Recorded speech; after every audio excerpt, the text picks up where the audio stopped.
cho anh xin hai chữ bình yên. Đừng nói thêm điều gì nữa, vì giờ đây anh chẳng muốn nghe. Tốt hơn ta nên im lặng đi. Khi yêu em anh như người say, chìm trong men rượu tình sớm tối.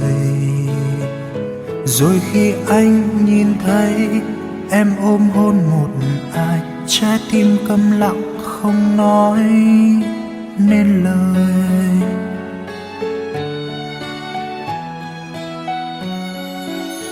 Đừng nhìn anh khóc mới biết anh đau, đừng đợi anh đi mới nhận ra anh là ai.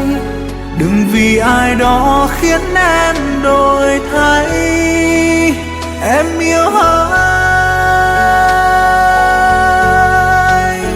đừng vì người ta không tốt với em, để rồi cô đơn em mới nghĩ về anh.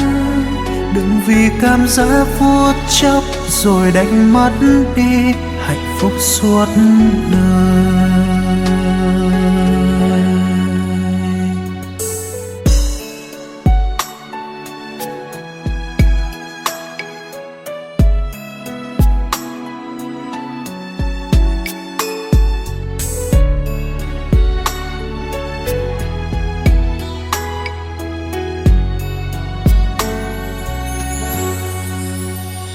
Khi yêu em anh như người say, chìm trong men rượu tình sớm tối.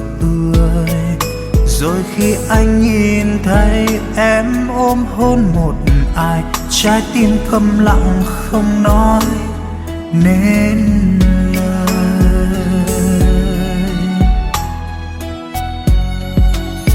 Đừng nhìn anh khóc mới biết anh đau, đừng đợi anh đi mới nhận ra anh là ai. Đừng vì ai đó khiến em đổi thay. Em yêu ai,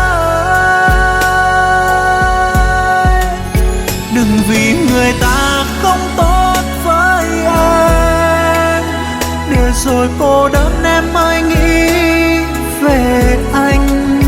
Đừng vì cảm giác phút chốc rồi đánh mất đi hạnh phúc mãi mãi.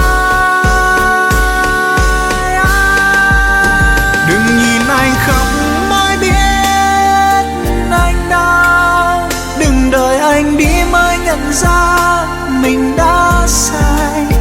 Đừng vì ai đó khiến em đổi thay. Em yêu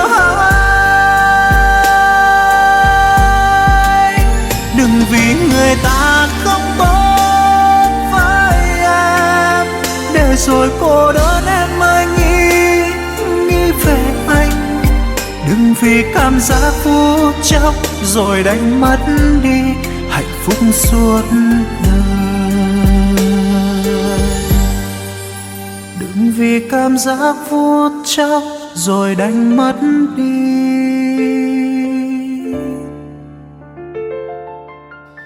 hạnh phúc suốt đời.